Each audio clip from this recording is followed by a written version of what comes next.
Hey everybody, welcome to the first episode of Beyond the Lights, a series where developers are reacting to your comments, providing deep insights, and taking you behind the scenes of how we're crafting 007 First Light. This first episode is going to be focused on gameplay. Let's get straight into it. Hello guys, I'm Andreas. I've been at IOI for around 10 years, and currently I'm the gameplay director of 007 First Light.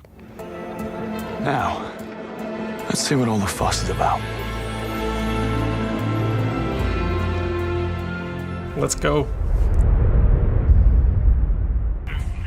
Bye. Oh, you can lock the door? Oh, that's amazing.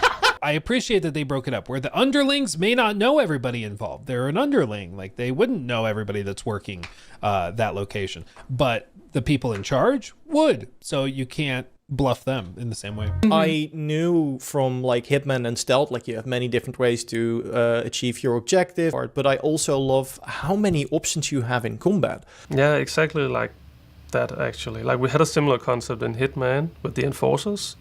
It's not the exact same thing, but it's related. So you have these NPCs that can see through you because they know the people working there. That's the idea about it. And it helps a lot when you try to create puzzles and setups to challenge the player in various ways. Keep a low profile and don't let your guards down. 009 most certainly won't. Career approach, that's one of those fun things where really the base definition is about the player feeling creative when overcoming any given challenge in the game. And it's really easy to say that, but it's really hard to kind of translate that into what is the moment-to-moment gameplay that make you feel creative this way. But from this game, we broke it down into the thing that you need to know that there are different options in the game. If we start violating that trust as developers, the player will forget those options or not use them because they don't rely on them, and then it becomes much more narrow option space, so you disregard that. Or you get less creative, at least, in that sense. The last thing, and I think this is a key ingredient that we also had in our prior stealth games in Hitman was, and I coined this as uncertainty in execution. It's really the thing that you know your own options, you see the options in the environment, and you get to that point where you think, okay, I'm gonna try this thing. So it might be throwing the smoke device and try to sneak by. When you get to the other point and get past them, you think to yourself, oh, I did it. It actually worked. The thing I wanted to do, it worked. That needs a look. We made games in the past where combat wasn't really the main approach. So now we have a game where we want stealth and combat to be on equal footing. Some of the ways that I think we push it forward is, and this is very gameplay focused, it's in the stealth gameplay actually, where we now have ways to de-escalate situations a lot easier than we've had before. And that happened because we've married some of those bond traits into our stealth mechanics. So for instance, the bluff. Oi, I need to find Saunders. There's a chance the suspect is dressed as security. The bastard could be hiding right under your noses. Damn. I'll keep an eye out for new faces. Those are ways to kind of contain a situation, even though you were spotted in a place where you weren't supposed to be. You can talk your way out of it, or you can de-escalate the situation and maintain kind of your stealth status. So that loop in a stealth gameplay setting is something that twists us a little bit away from the normal stealth loops. It feels very good to have that second win or a way out at least. Antique books on display about the castle and local history. Wonder if you could help me. I'll certainly try, sir. Are we ready? All right. Hello, my name is Thomas. I'm a senior level designer on 007 First Light, and I've been at IOI for about 4 years. So in order to highlight the environment, I think we rely a lot on making sure that the player is actually able to see every opportunity at first glance. One of the most important part for us is to be able to give information without the player actually thinking about it. So he just enters the space, look at what he has, and sees the options. And it can be just a railing, it can be two people talking, it could be some kind of eavesdrop opportunity, but the goal is that we present everything in an impeccable way so that the player can actually glance the options and choose whatever he wants. When we talk about IOI, we say this is a postcard creator, because every time you want to dream about a location, you buy the postcard. And you're like, oh, what is the postcard of Italy? And you will say, oh, it's Pise, the tower, right? It's not just showing you this place, it's showing you what you want to be and where you want to be in that space. I think what's interesting with having a young Bond is that it's almost a new canvas for us and also for players. And usually when you jump into the boots of a new iconic character like this, you are trying to match the energy of that character, and it's very hard to give that to the player right away because players, they just get to discover this character with you. And having a young Bond is perfect because that means you get to understand what Bond will understand at the same time as him. So basically you will try and rehearse at the same time Bond will actually try and rehearse in the game, which matches the energy that we want to give and the story we're trying to tell. The laser fires a direct beam. Oh yeah, the laser, nice. Of course the laser. Yes. You can't really make Bond gadgets without having the laser. Nice. Tactically on environmental weak points. Nice. Just think about the options. We can disable devices from a distance, put people to sleep from a distance, hack things, smoke bombs, distract. When we get caught in a restricted area, we can use up our instinct to bluff. Exactly. Think about the options.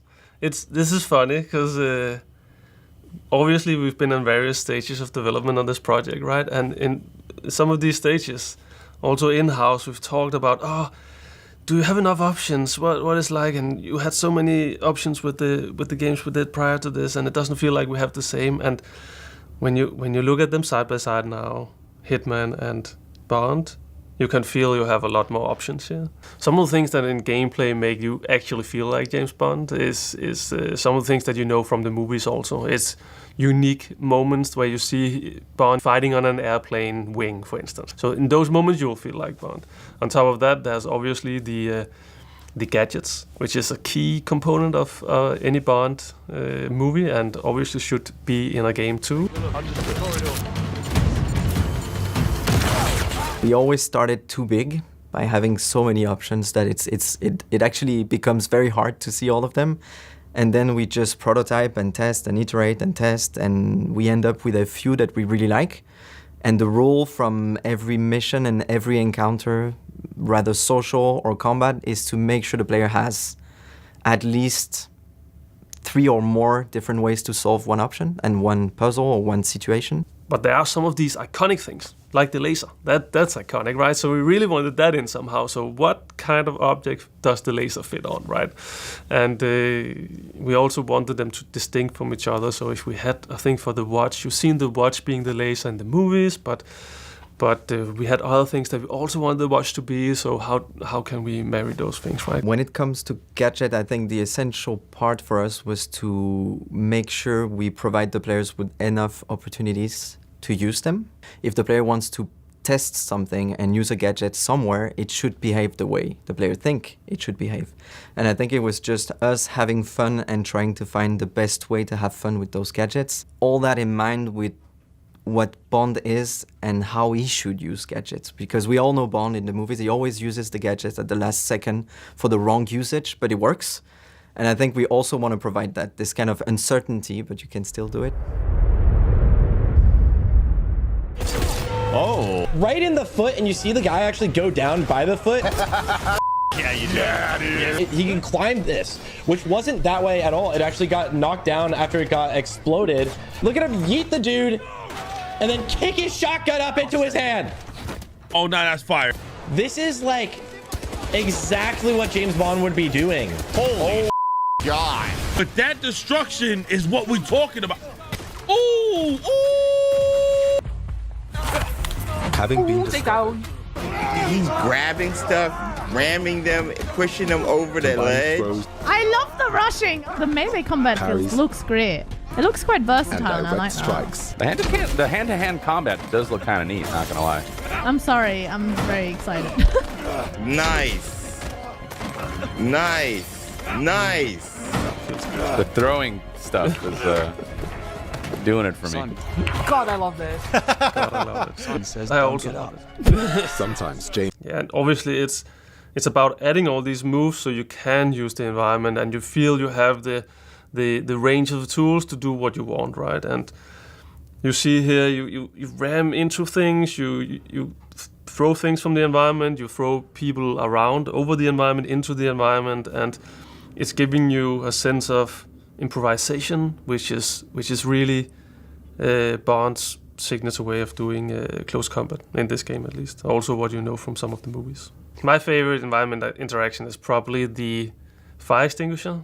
So it was one of these where, okay, I set out a vision at some point where I was saying, okay, we need to use these environment set pieces in close combat, and they need to go off. Even though it's not super realistic, it's just so much fun to have it happen, right?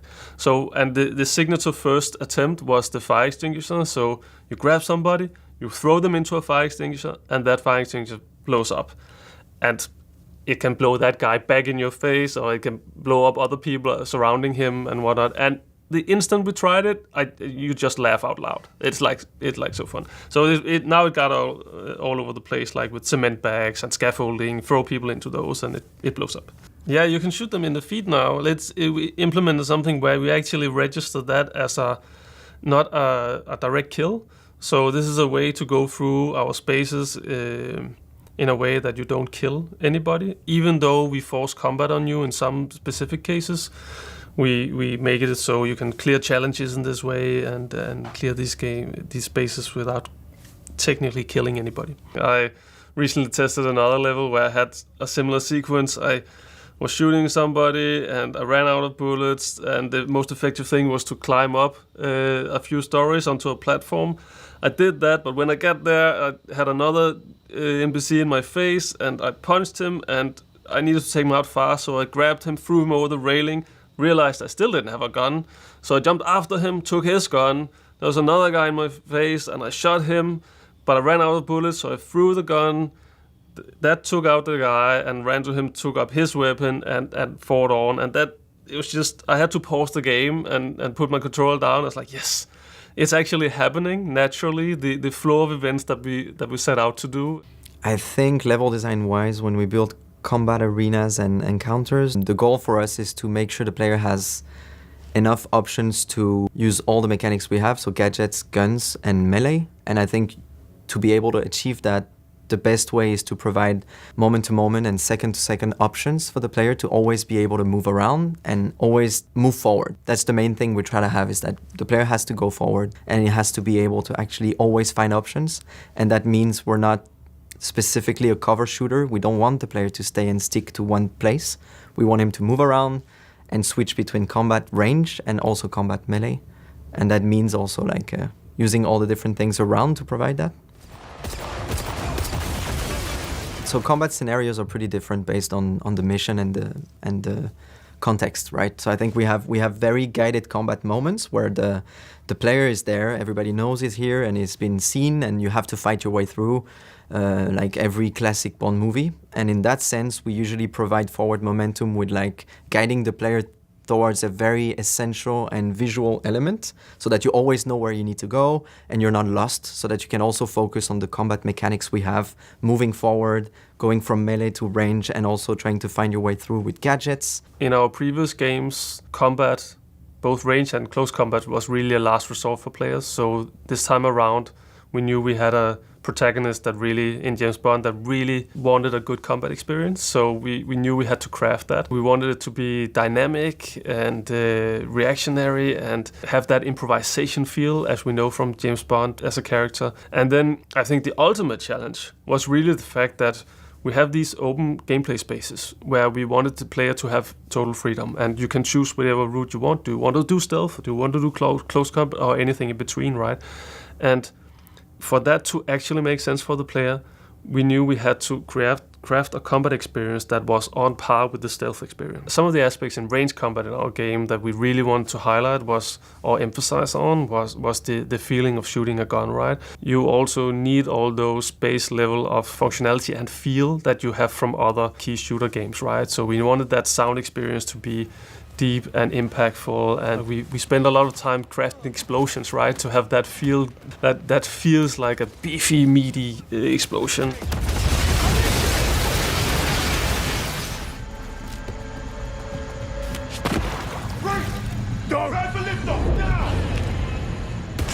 In 007 First Light feels like a very novel feature that we're doing here. It's something we had to invent for this game, because we have a character now that doesn't really shoot first. You know him as a character that he will use force if he needs to, but he won't shoot somebody who didn't actually shoot first. NPC draws a weapon, fires at you, or wants to really badly fire at you, then we give you license to kill, and now you're also allowed to draw your weapon and fire at him.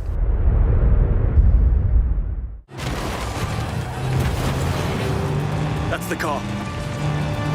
It's got too much of a head start. We had to up our game here, and you can't really have a James Bond game without driving, so we had to do something, right? And I'm very happy that it has gotten together as it has. So now there's actually driving segments in the game, and you can chase some. You can do some of these mood driving segments where it's a little bit more calm.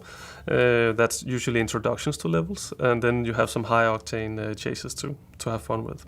I mean, the ultimate feeling we want to give the player is to feel like having played as the James Bond character. And this just adds so much into that bucket of feeling. That was the first episode of Beyond the Lights. We really hope you enjoyed. If you have any questions, please leave a comment down below. And don't forget, you can pre-order 007 First Light now and get a free deluxe upgrade. See you guys next time.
Not exactly the 5-star treatment.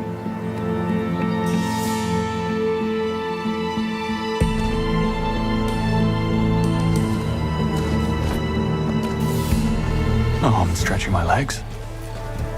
Bond, reporting suspicious behavior. 009? No, one of the hotel staff.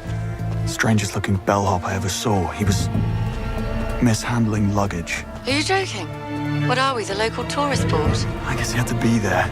It was odd. I'm gonna check it out. You will not. 009 is our only priority. Stay at your post, James. That's an order. Yes, Mom.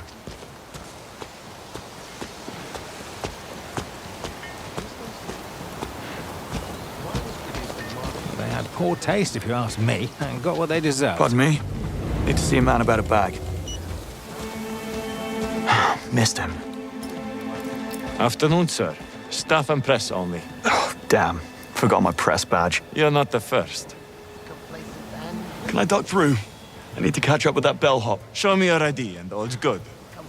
Better go and get my ID then. If you want to catch your bellhop. Fair point.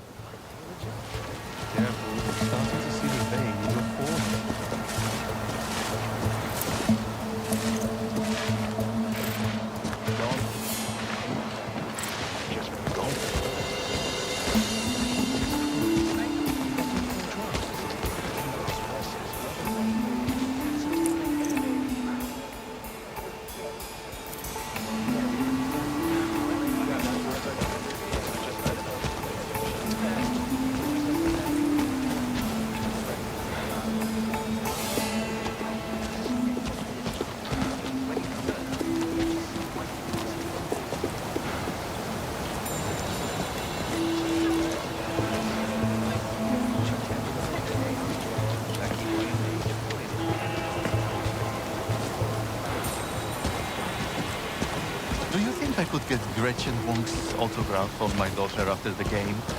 She dreams of going pro.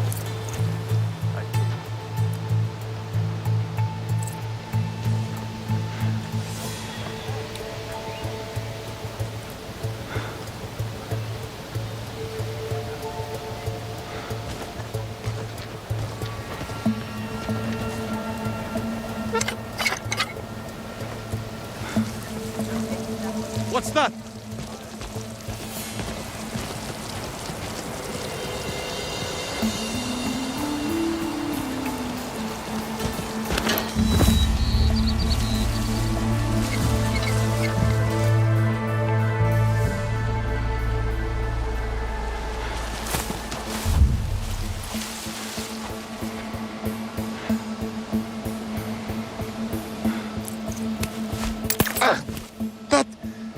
What the? God, sorry. Oh, my.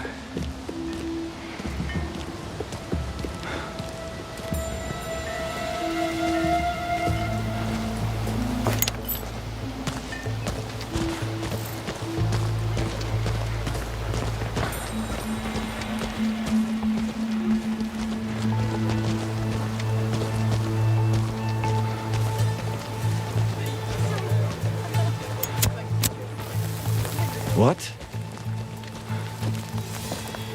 Let's see. What is... Odd.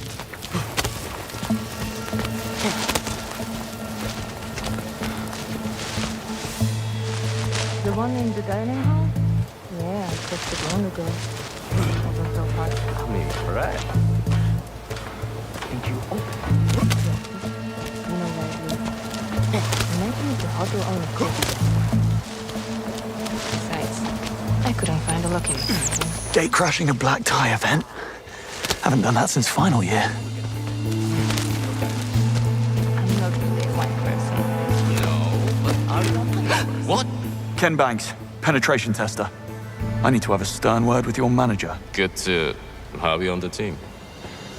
Okay, let me stop you right there. I have bets to make. Later. This guy better be worth it.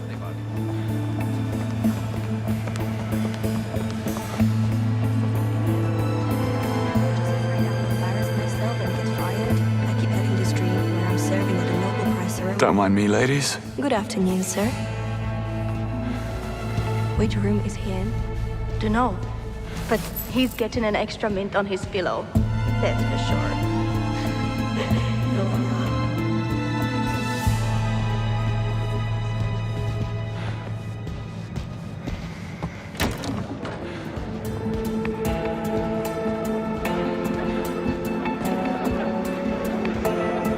Now, let's see what all the fuss is about.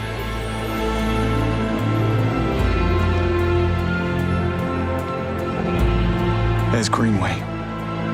Hopefully I'm the last thing on his mind. What are you here for?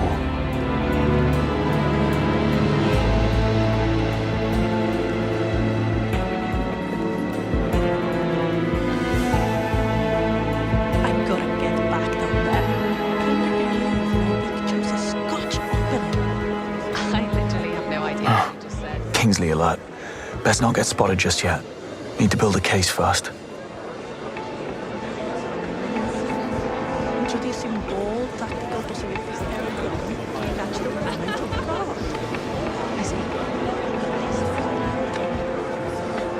Bond, status. All is quiet in the parking lot. No sign of 009. Over.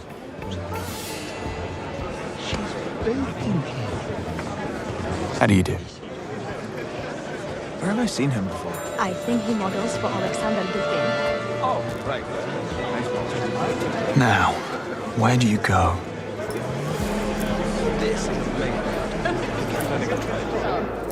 Is it your own concoction? I can't take credit, I'm afraid. The hotel owner has a huge collection of mixology books from the 20s. Book collector, huh? Now, yes, his pride and joy. He's got all sorts of antique books on display about the castle and local history. Wonder if you could help me. I'll certainly try, sir. Did you notice the blonde bellhop who just passed through here? There's a face at pick out in the lineup. Probably one of the temps. He was asking for the directions to the backstage area. A chess fiend. I knew it. I'd stay clear of him. Just need a quiet word. Nothing dramatic.